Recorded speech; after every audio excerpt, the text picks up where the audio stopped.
Greetings everyone and welcome to today's webinar presentation. On behalf of PCB, I would like to thank you all for joining us on this exclusive webinar where we are going to discuss about the security issues in our organization and if penetration testing meet your organizational requirements. So today's topic is Gateway to Security. Does penetration testing meet your organizational needs? My name is Kushan Sonobego, the Marketing Manager for IT Security at PCB, and today I'm going to be the organizer of this webinar. The main points that we are going to cover in the webinar are how we are going to determine the best mechanism to understand security posture of organization. What are the critical pieces of information that most of organizations are missing? And how organization can implement security controls without breaking the bank. Today's webinar presenter is Kevin Johnson, Chief Executive Officer and founder of Secure Ideas.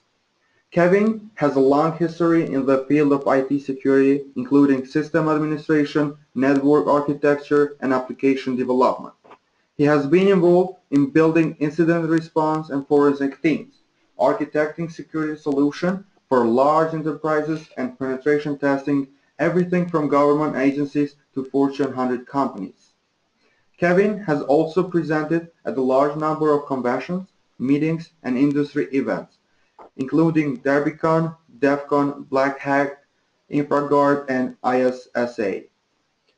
In addition, at the end of the presentation, we will have question and answer session, and we would like to hear from you. Therefore, I highly encourage you to submit any questions or comments you may have during this webinar in the chat box of your control panel. Mr. Johnson will answer all the questions accordingly at the end of the presentation. Thank you for your attention, and I hope you will get insightful information from this webinar. Please, Kevin, you may begin with the presentation. Thank you very much. Good morning, afternoon, and evening, everybody. I'm Kevin. So we're going to talk about how to determine whether penetration testing meets your needs. That's a pretty broad topic, pretty broad statement, and we're going to touch on a whole bunch of different pieces and discuss why we do this. Now, to be very blunt, to start with, I do want to acknowledge a bias. I am a penetration tester. It's what I do for a living. While my title is CEO, that really just means head nerd. And what I do day in and day out, for example, this morning, I'm working on a pen test where I am attacking an application at the request of a client, right? So obviously I have a slight bias toward penetration testing being important, but as we're going to discuss, there's ways to handle this, ways to do this yourself. So I've already been introduced, talked about my bio, everything else like that. I just like having pictures of my kids in presentations. I've got a pretty long history in IT, and this is, in my mind, one of the big differentiators between Secure Ideas and other companies, but it really ties to what we're talking about today, and that differentiator is that I'm not a born and bred security person, right? I'm not a person who came out of college and decided I wanted to be a pen tester. I've been in the trenches. I've done the work. I've run systems. I've built applications. I've managed networks. And the reason I bring this up and the reason I point it out is this colors all of my conversations and what we present and discuss about security testing and understanding. So when we talk throughout today about what it means to do a pen test, why we do them, stuff like that, I understand and have been there with regards to how that impacts your actual business, how it impacts your IT people, how it impacts your security people, because that's a very important piece of information. We see this all the time. As a matter of fact, I had a phone call with an upcoming client about a test, and the people who were determining that they needed a test, they said, hey, we need a pen test. Let's do a pen test. And they started to discuss this internally. Now, let's be clear, they've already chosen the vendor. They've already signed contracts. At this point, we're just scheduling. And all of a sudden, in the conversation, like one of the IT people came out and said, wait a minute, you have this scheduled for this week that you've set.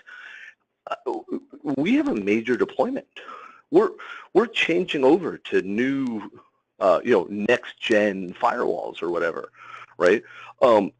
That's going to really impact us if while we're doing that switchover, you're doing a test, right?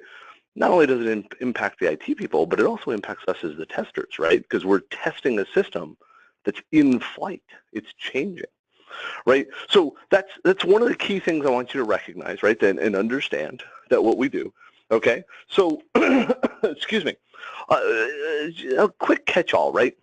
Security is important. I think that's a fun thing to say, right? Because it's easy for me to say that. The reality, though, is what we really need to start doing is stop treating security as something different. We have to start treating it as something that's just part of our business, part of what we do, part of our process, part of our job, right? Because security is important. We know that. We're under attack.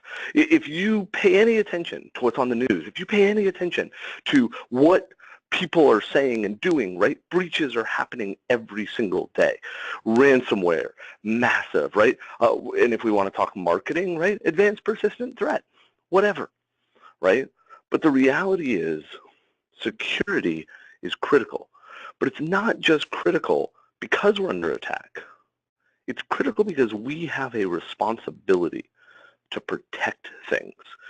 We have a moral obligation, or whatever you want to call it, that says if we are responsible for systems, then we are responsible to ensure we do no harm, right? We should not be building systems and deploying it that just expose private data, personal information out to bad guys. A few years ago, I have two kids. My oldest was in the hospital. She was diagnosed with a seizure disorder. She's going to be fine, great, awesome, everything's good. She was 9 years old.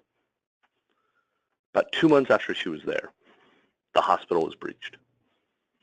Her medical records, including her social security number, which is the government ID here in the US, her address, her date of birth, her full medical records were released. Today, 6 years later, you can go download my daughter's information because it's public. It's been released because the attackers stole this data and released it. And how I got to have a conversation with a 9-year-old girl saying, hey, babe, for the rest of your life, you're going to have to deal with the fact that your social security number is public.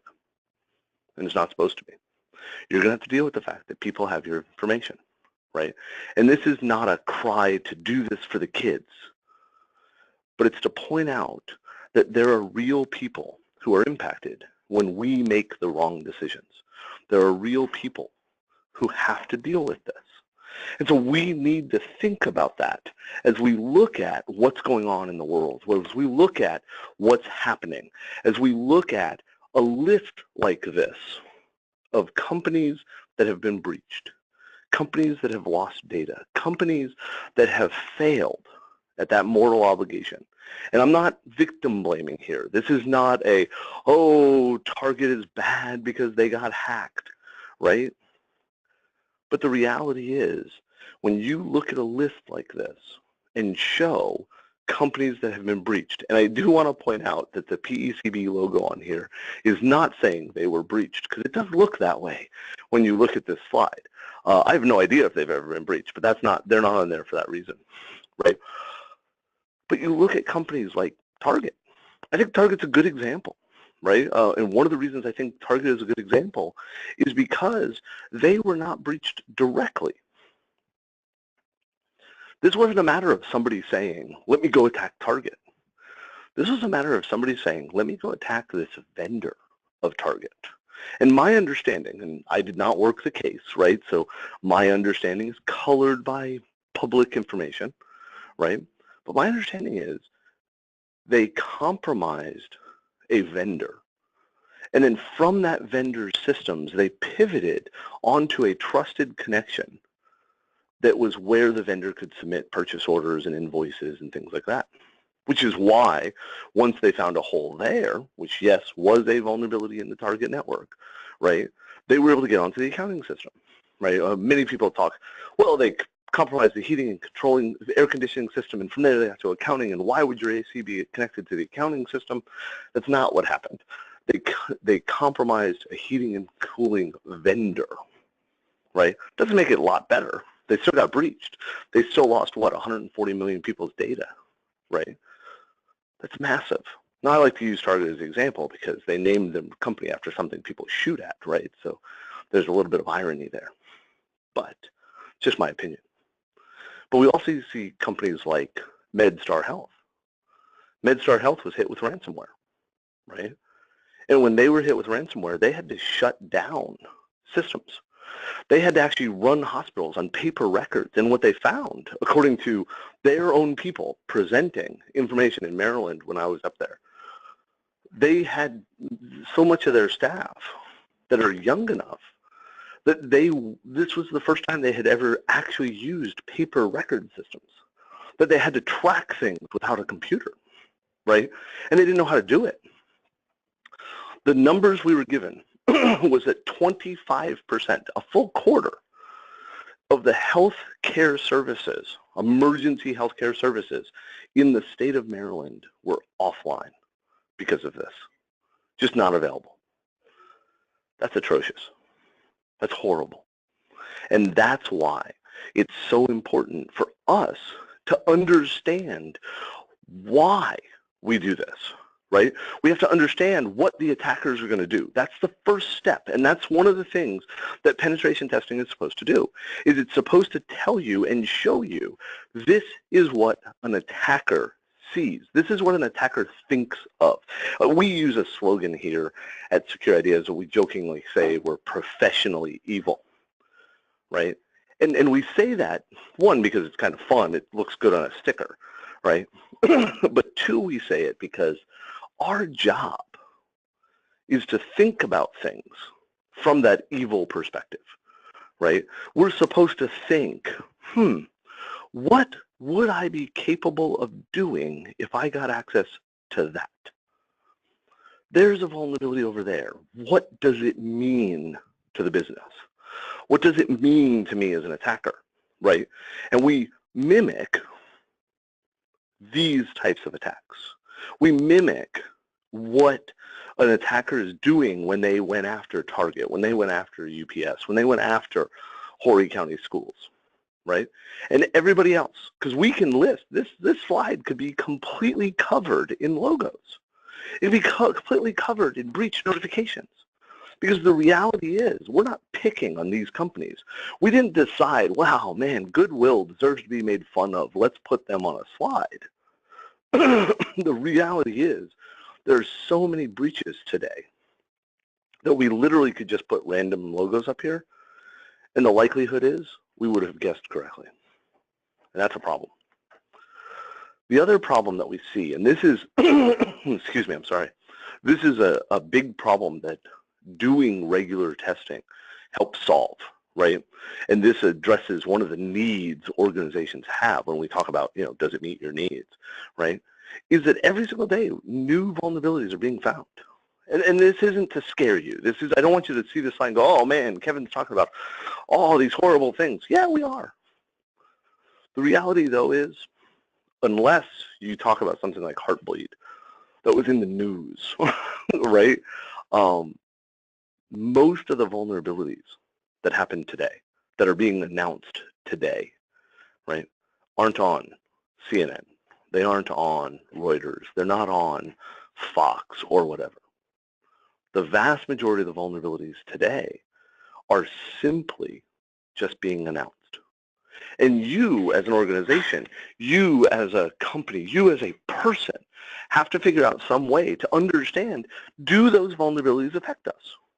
Is our organization exposed to risk, to threat, to whatever because of this new vulnerability? Because the reality is these vulnerabilities are compromising people. A few weeks ago, almost a month ago, there was an announcement about a vulnerability in the struts framework for Java. It was like, hey, struts, which is a framework that application developers use to build applications in Java, and they deploy it. And the framework itself was vulnerable to a remote command execution vulnerability, which meant that an attacker on the internet, if they could talk to your struts application, they could run commands on the server as the app server with the same permission that your app server has, your application server has, right? That's a major vulnerability. How did you hear about it? How did you know that it existed? Before it was announced, you weren't testing for it, right? We, here at Secure Ideas, we have customers that run struts, right? And we tested their apps.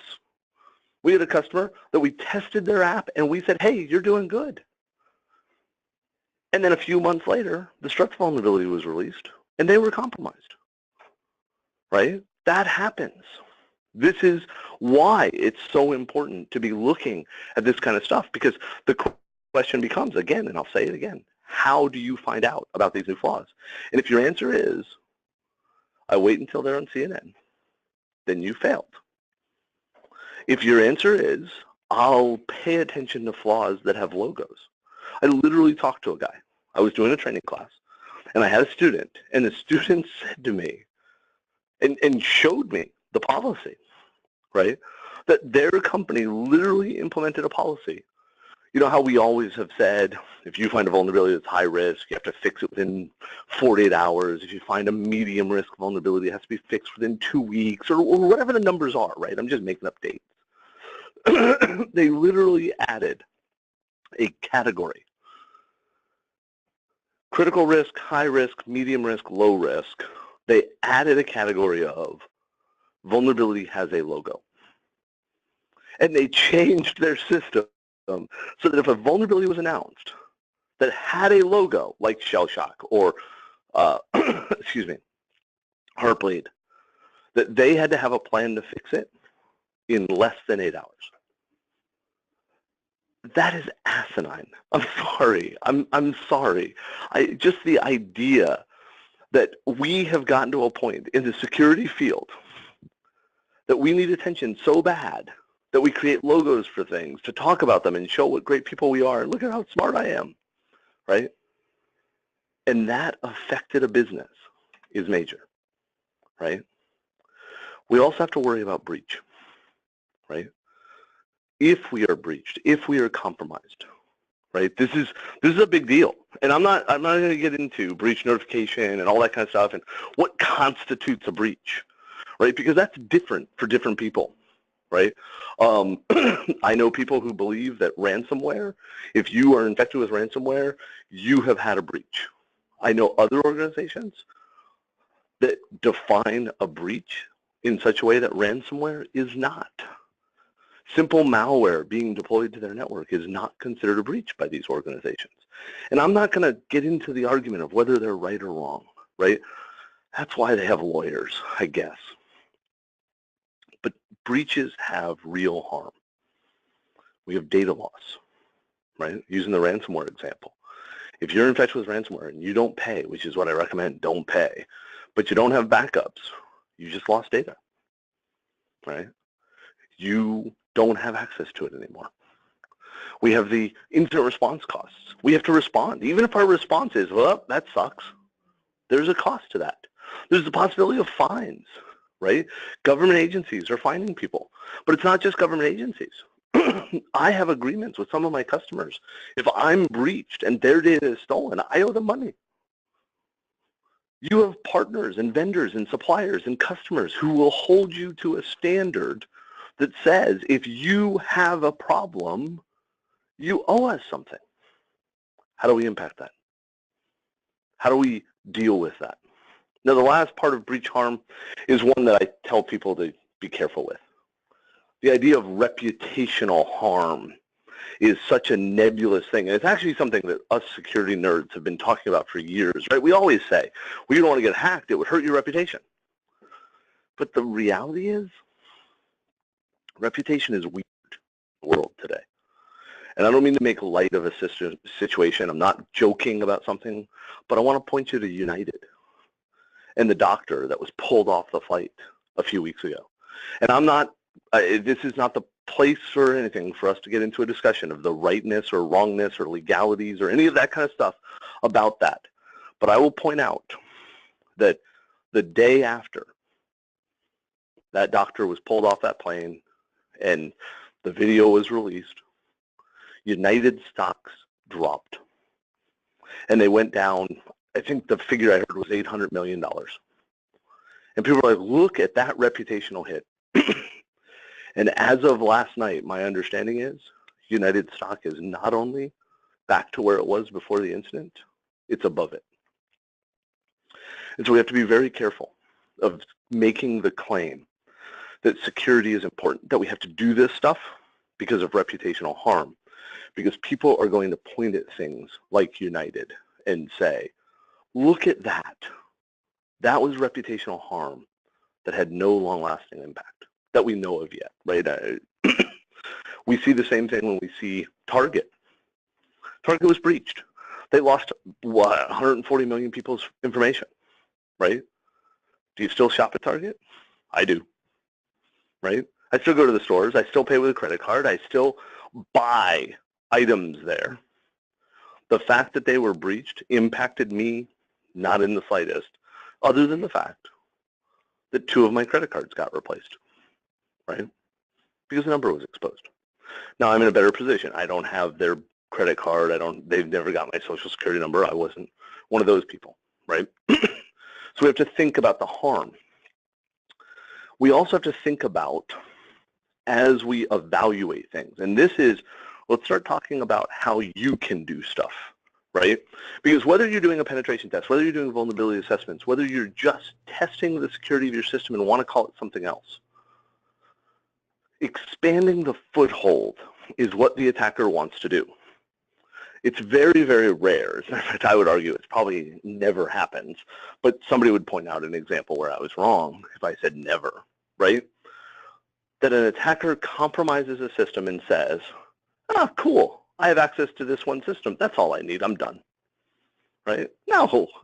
Even ransomware, right, that encrypts the files, they try to spread and encrypt files on other systems. They try to expand that foothold, that beachhead, right? They want to get onto your system. So as you assess your systems, either from a third party, an individual, yourself, internally, whatever, you have to figure out how footholds can be expanded. So if you find a vulnerability in a system that allows you to log in, where can you go from there, right? Can you grab other password hashes? Can you pivot onto other systems?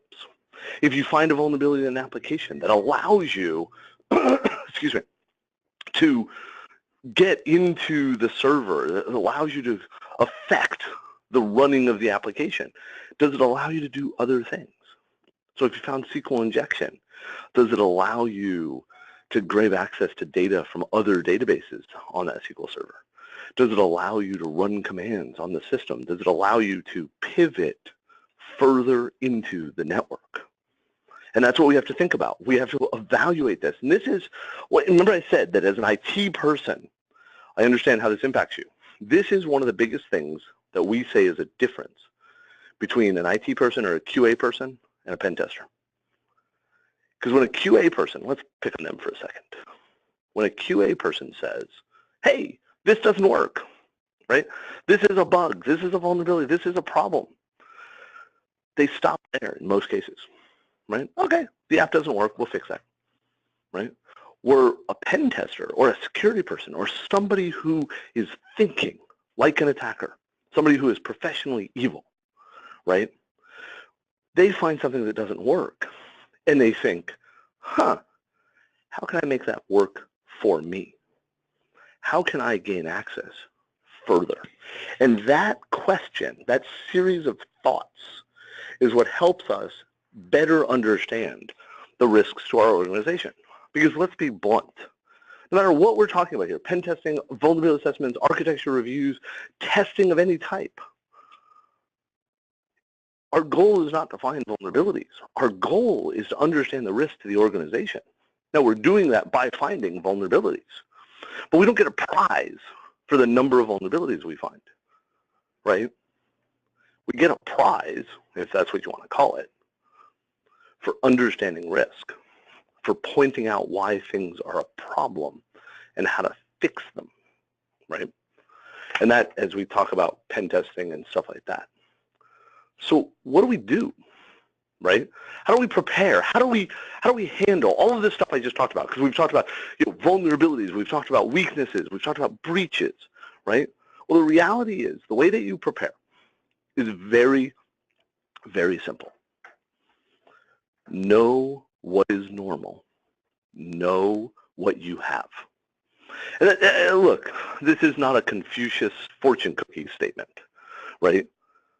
This is saying that if we don't understand ourselves, our organizations, our infrastructure, our applications, it doesn't matter what else we do, we're never going to truly understand where the problems are, right? And I run into this as a pen tester. I can't tell you the number of times I have people call me and say, hey, I need a pen test. I say, why do you need a pen test? Because that's our first question. What are you trying to accomplish, right? Not how many IPs do you have, not how many pages is in your web application. The very first question is, why do you need a pen test? What are you trying to solve? What is your goal? Why? It's very critical. And I can't tell you the number of people who say, well, I need a pen test because I was told I need a pen test. Okay. And then as we start digging deeper and we find out why they need a pen test and we realize they do need a pen test and we start to talk about, okay, what needs to be tested? Well, I don't know. You don't know. Don't you know your systems? Well, no. We've been building for 10 years and people just stand stuff up. Can't tell you the number of times we're doing a test and we find an application in the network and it's like, hey, there's this application over here that's really, really vulnerable. And the answer I get back is, wow, where did that app come from? Well, I don't know. It's on your network, right? And then we dig into it with them. We try to help them, right? Because our goal, no matter who you are, whether you're a third party, your internal team, whatever, one of the goals is to help support the organization, right? And so we start helping them try to figure out where this app came from. And it's so funny to me how many times the app came from, Bill in accounting read a PHP in 22 seconds book and built an app that's now mission critical and a major part of the organization, right? So we have to understand our weaknesses. Now, let's talk about the two major types of tests. And this is where I say, are pen tests good for you? Well, we can't really talk about pen tests before we talk about vulnerability assessments. All right? I mean, we could just jump right to pen tests and say, hey, pen tests. But the reality is vulnerability assessments are a foundational thing that should be happening, right? And a vulnerability assessment is very simply, let's test our systems to see if there's problems. Let's test our systems to see if vulnerabilities exist, right? How do we do this, right? Well, basically, you're looking for holes. They're very simple tests, right? Now, the difference between a pen test and a vulnerability assessment, even though, and I laugh, right? I've been involved in IT for 25, 26 years. I've been involved in security for about 15 of those, right? And in that time, I can't tell you the number of times I hear a debate over what's the difference between a vulnerability assessment and a pen test. And I don't understand this. This isn't a debate. It's very easy. Was exploitation attempted? Is exploitation part of the test? Are you allowed to exploit the vulnerabilities? If the answer is no, it's a vulnerability assessment. Period. It's not a pen test. Because you're not trying to penetrate the network. If you are allowed to exploit things, if you are allowed to attempt exploitation, then it's not a vulnerability assessment. Because a vulnerability assessment is basically saying, where are the holes? Where are the weaknesses, right? We're looking for flaws and misconfigurations, right? This can be done with an automated scanner, right? Nessus,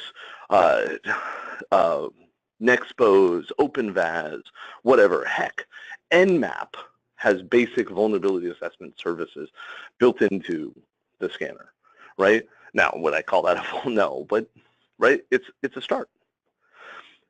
Or you can do it manually, right? We've seen vulnerability assessments done by people where they literally just log into servers and check their configuration manually and look for problems and look for weaknesses. Does that take longer? Yes. Is it way more manual? Oh, geez, yes, right? But that works. We also see vulnerability assessments performed in development, right? Where the developers are looking for weaknesses in their application. One of the things that we tell people, and this is something that you can take back and work with your organization, you know, because application development is one of the places we're seeing more and more and more of the breaches out there happening because a developer made a mistake or the developer wasn't given the resources and time to build the app better, right? And so one of the things we see, look, you can hire companies like mine to test your apps. You can pay lots and lots of money for, excuse me, for automated scanners or Fortify or Veracode or whatever. Those are all great. No problem, right? Have a good time.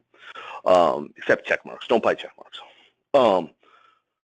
But what you can also do is simply go out. There's a project called FuzzDB.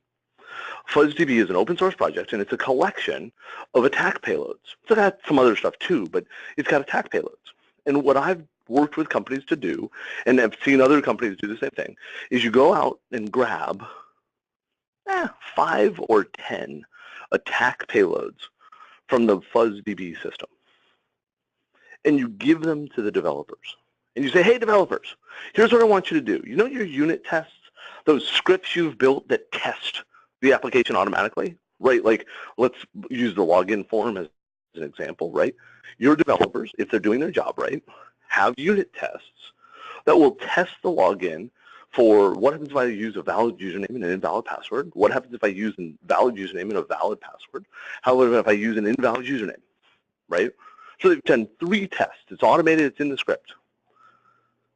Give them those 5 to 10 payloads and say to them, I'm not asking you to do full-bore security testing yet.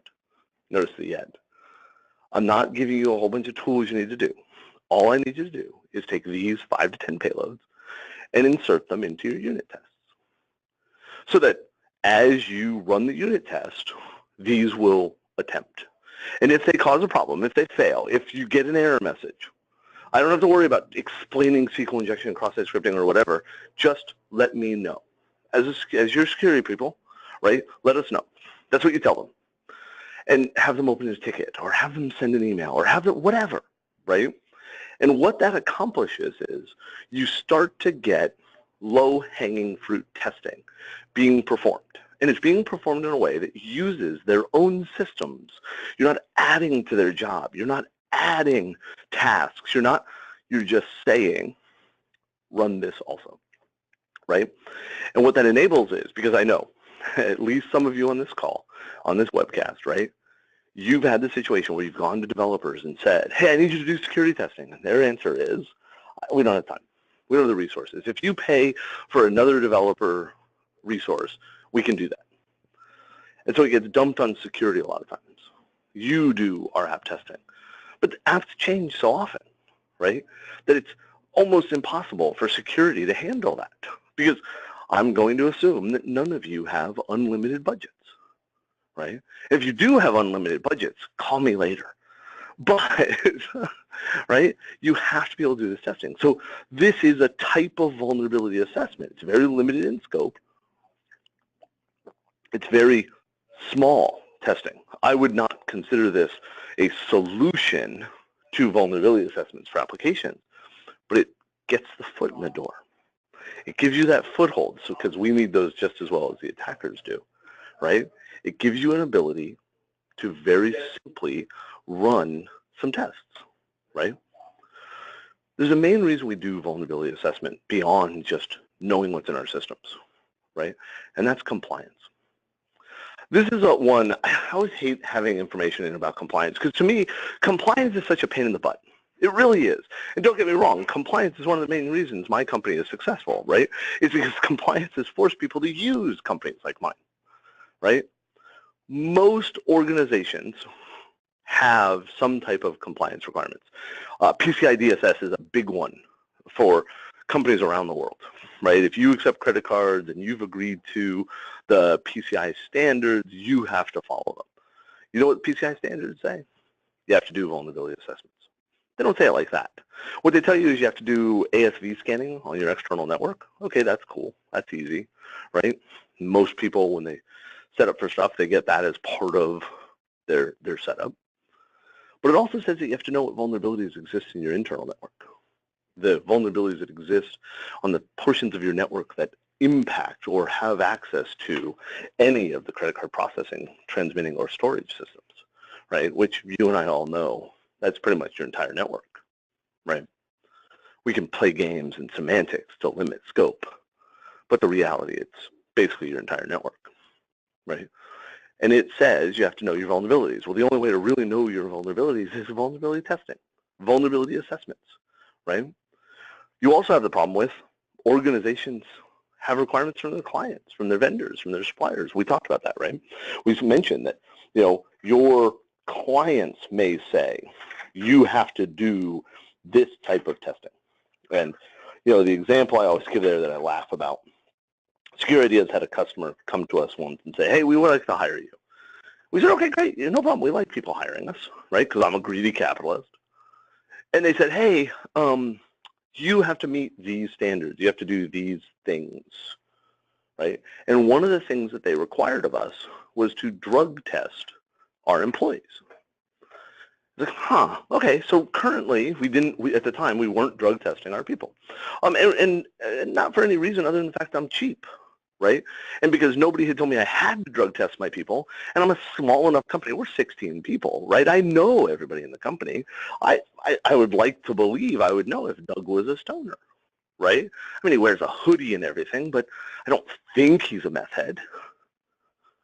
And so we've just never done it. But this customer said, hey, you need to do drug testing. We're like, okay.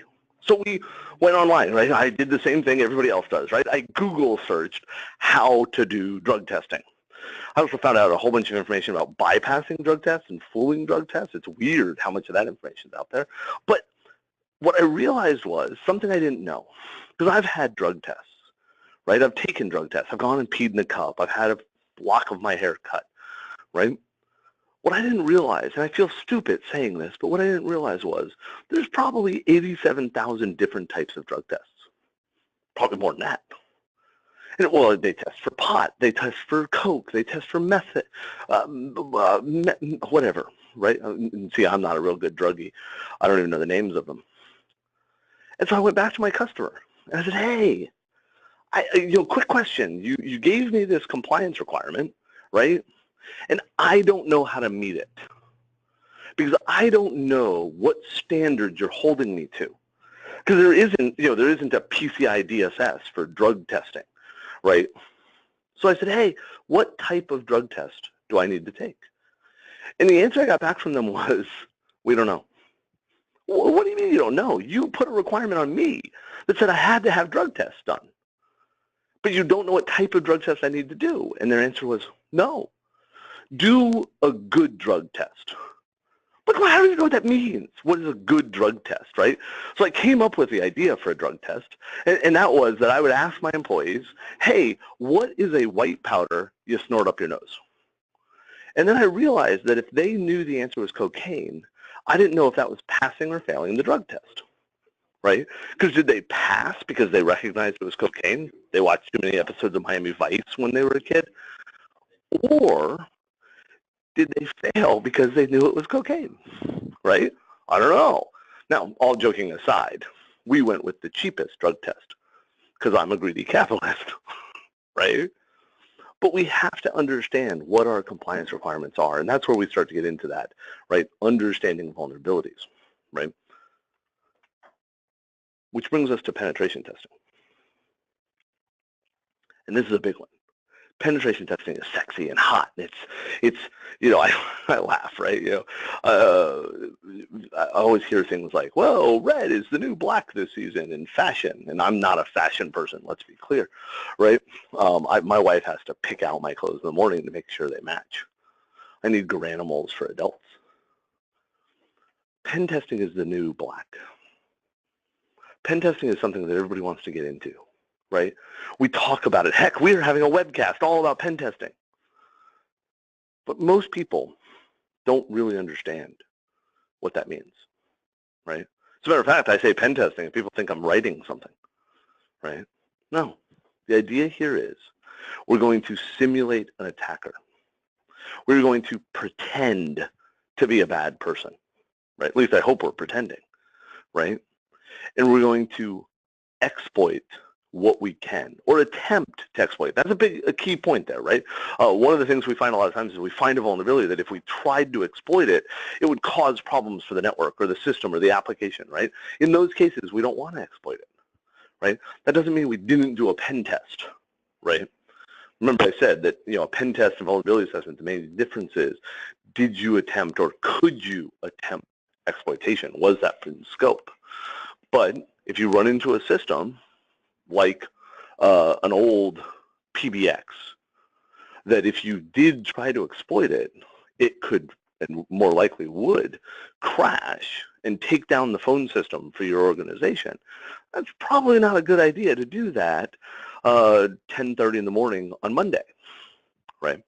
So we want to try to understand the risk. We want to truly understand what an attacker would do.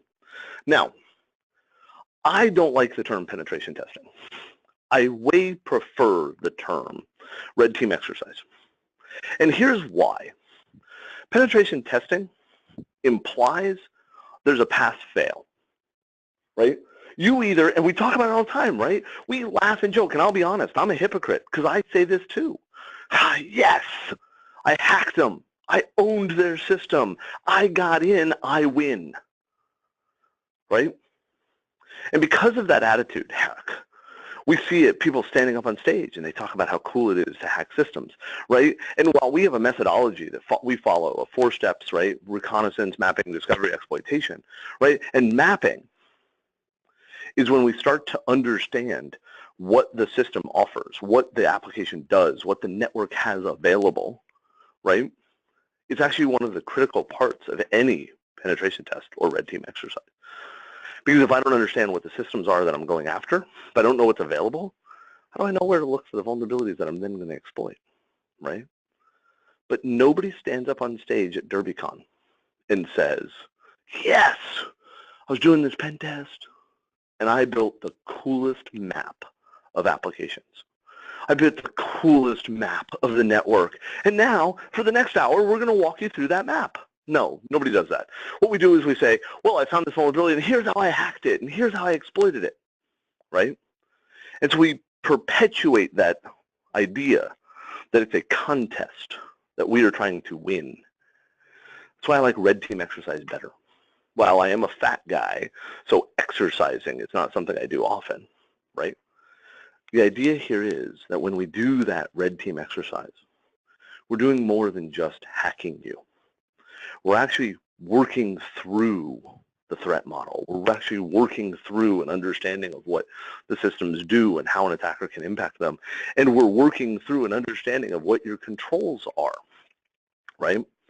We need to start figuring out what happens. And that's why I want to be very, very clear. Wow, I would prefer everybody in the world to go out and hire a third party to do all of their pen testing, and I happen to know a third party I'd recommend. The reality is you can do this yourself. Does your staff know how? Does your staff know what to do to assess something? Do they know how to really think like an attacker? How to really think like the bad guys? How to be professionally evil, right? Because they have a benefit. They know your systems. They know what's there. Now, in some cases, that can be a detriment, right? Because we start to have blind spots in our own systems, our own shortcomings, right? But they can perform it themselves. As a matter of fact, jumping back to compliance for a second, right?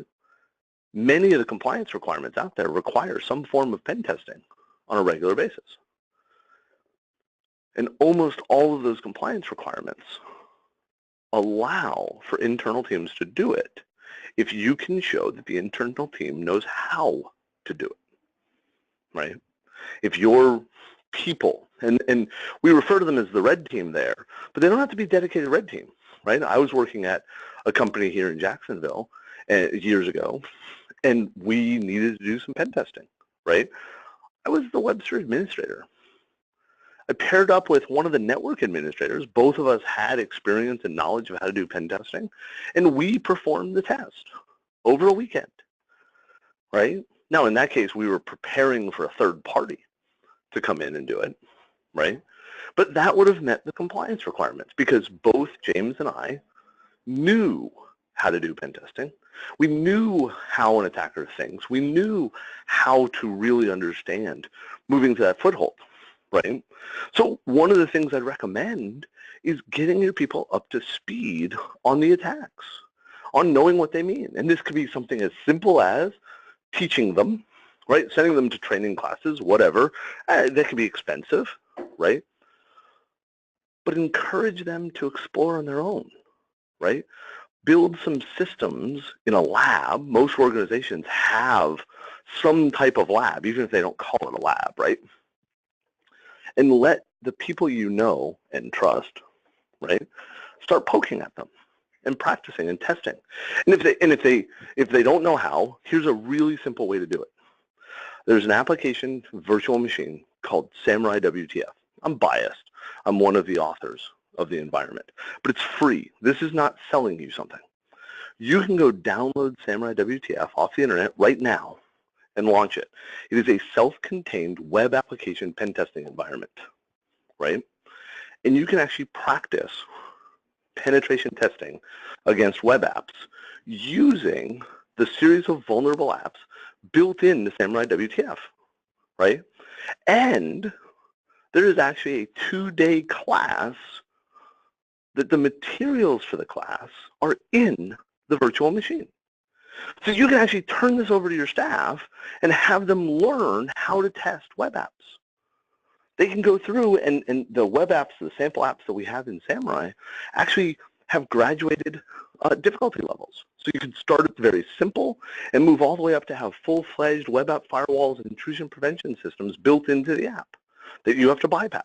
So as your staff gets better, they can actually start improving and making it more difficult to improve even further as they go through the systems, right? One of the key points as you do a pen test, and I talked about, not doing it as a contest, right? And this helps with that. What you do is you actually have to detect the testing. Now, I don't mean that you have to call the FBI or the police and have them arrest your tester. That's probably not a good idea, right? But what you need to do is instead of focusing on exploitation, notice I didn't say instead of doing exploitation. I said instead of focusing entirely on that, right? Focus on what you saw. Focus on whether your SOC or your IT administrators or your users noticed something going on.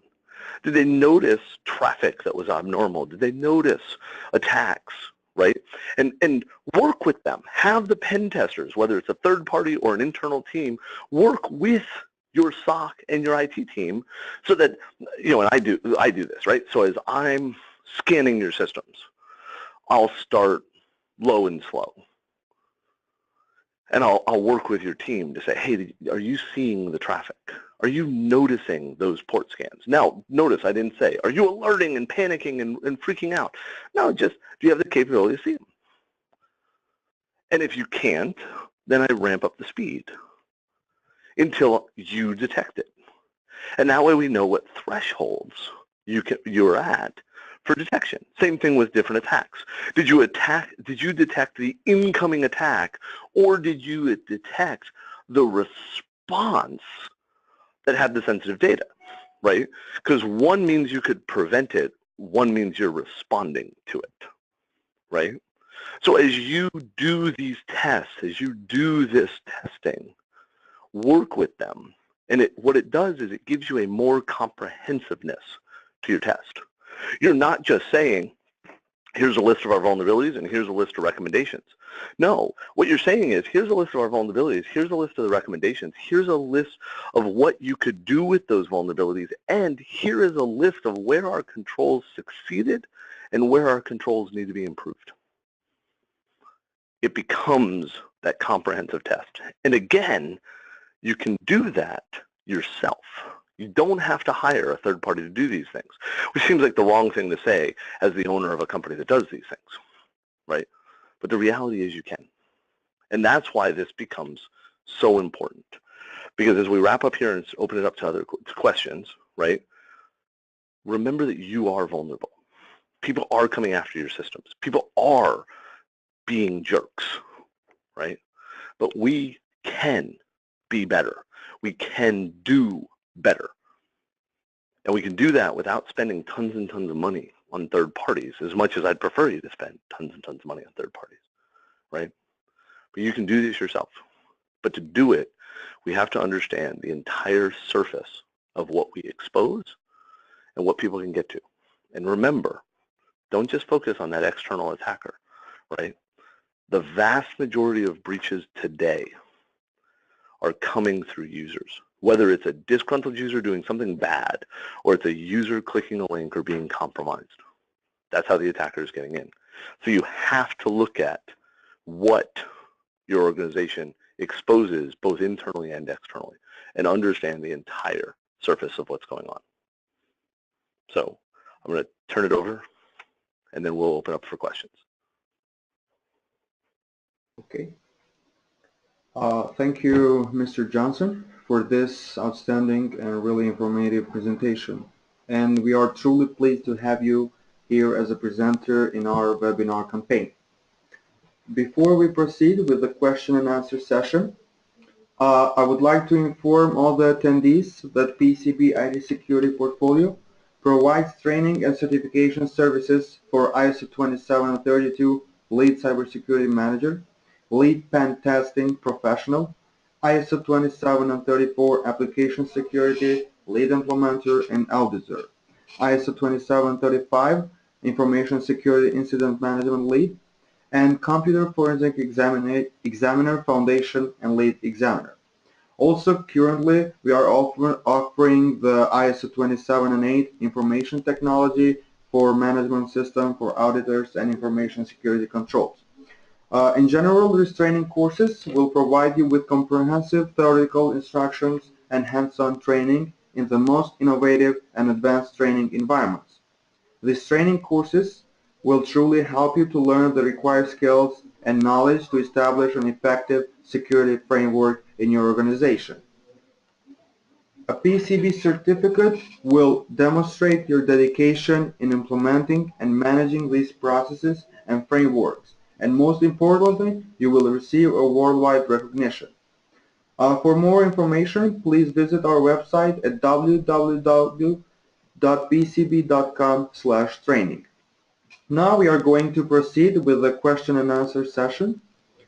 And Mr. Johnson, can you please mention the name of the app, the virtual machine that you were talked about, because many of the attendees are interested in knowing that application. Awesome. Yes, it's Samurai WTF. So Samurai Web Testing Framework. And it's a virtual machine that's available on the internet right now.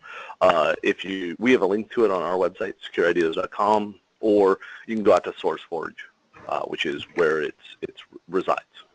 Okay, thank you very much. We are continuing with some more questions.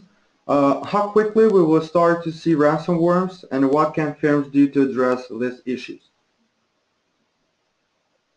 I'm not sure what you mean by how quickly can we expect to see it. I'm assuming that what you mean, so I'm going to answer how common is it? And the answer is very common. It's happening all over the world every day. What you have to start doing is getting awareness to your users, and don't cringe, I know, right? I said awareness.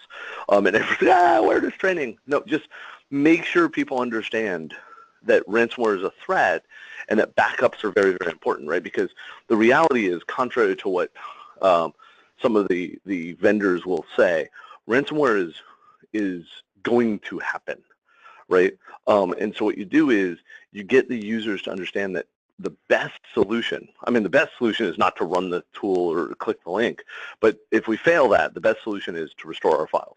So if we don't have backups that work, that's going to be a problem. Thank you once again. We are continuing with the third question. Where are going the automated vulnerability scanning ends and penetration testing begins, or how to differentiate between these two systems? So it's really simple, and I tried to say that is that if you're not attempting or allowed to attempt exploitation in the test, it's a vulnerability assessment. If you're allowed to do exploitation, it's a pen test. That's where one stops and the other begins. And so obviously, as we talked about, vulnerability assessments, whether they're manual, automated, whatever, they are a foundation that builds into a pen test, right? I don't do a penetration test without some form of vulnerability assessment starting it, okay? So, but where it ends, where one ends and the other begins, is whether or not exploitation is attempted. Thank you for this thoughtful explanation. The fourth question is, do you measure how effective or not your testing is? What metrics do you use? The metrics we use are weird, right? We don't actually do metrics on how well we tested, meaning there isn't a metric that can say, I found 10 vulnerabilities and I missed 5. Right? Obviously, that's a metric, and if you know I missed vulnerabilities, you can measure that. What we do instead is we try to assess and measure how well the organization detected and responded to the testing. I think that's a much better metric to have because, remember I talked about we don't want this to be a contest. We don't want this to be, I win because I hacked you. Right? So by measuring instead, well, hey, how well did your controls fare? What did you detect and what did you miss, right? What that enables us to do is to build metrics into, hey, this control is about 90% effective. And if you adjusted it here, you'd be pretty high, right? Even higher. Or this control, while effective where it's at, due to the design and deployment of the network, it can't see the majority of what it needs to see, right? And so we start to measure that way. When we, jumping to an internal team, if you're building out a vulnerability assessment and penetration testing staff or skill set or responsibility, what we try to do is we measure how many vulnerabilities are we finding and how many get fixed. And I know that I started this by saying I don't measure how many, like I found 5 vulnerabilities, I missed 10. What I mean is we want to track as we report, let's pick on developers for a second, as we find vulnerabilities in the app development lifecycle and we start to report those in, if I report 10 vulnerabilities to the developers and they fix 5 of them before deployment and 3 of them after deployment and a couple of them they don't fix, that's measurable, right? And we can start to build metrics around that. Thank you once again, Mr. Johnson, for this explanation. We are moving to one more question because of the time limitation. How will you ensure the availability of the systems and services while the test is taking place? The same way that we ensure the availability and accessibility of the systems while we run them on a daily basis. This is actually something we've just talked about quite a bit internally and externally. I didn't talk about it in this presentation though. We get the request every once in a while, hey, can you only do your pen testing from midnight to 3 a.m. so we don't impact production systems? I always laugh about that because the reality is, one, you don't have that statement with real attackers. And if you do, please let the rest of us know how you accomplished it, right? So you're getting pen tested every day by real people, real attackers, right? So limiting the time frame that we can do testing means you're not getting a really comprehensive test, right? Because by letting us test 24 hours a day, 7 days a week during the testing window, we're actually able to test systems that are, how many of your laptops get unplugged and taken home? How many of your systems go down at 2 in the morning for maintenance and then the application restarts or whatever, right? By testing during real business windows and everything else, we get a more comprehensive test. The other thing that we do is that by testing during production windows, real time frames, your staff can actually see if we're starting to cause a problem, right? Because it's less common. Matter of fact, in a decade of being a pen testing consultant, it's very rare for me to actually impact a business system to a point where it's affecting the business, and that's because we know what we're doing, right? But when we have caused problems, right, for whatever reason, it's not very common for us to go from no problem to lots of problem with no ramp up. And so by doing the testing during real production windows, there's the likelihood that your staff is going to see the problem before it impacts people is much higher, right? And so that's what we do to prevent that, is we work with the company to understand what the systems are doing and what they're looking for to make sure that if a problem starts to happen, we stop it. Thank you, Mr. Kevin, once again. I'm just reminding to the attendees that some of the questions we couldn't answer because of the time limitation. And Mr. Johnson will try to answer to your question via email at the end of this webinar presentation.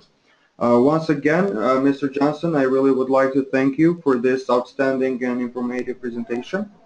And I would like to thank all the attendees who have joined us today.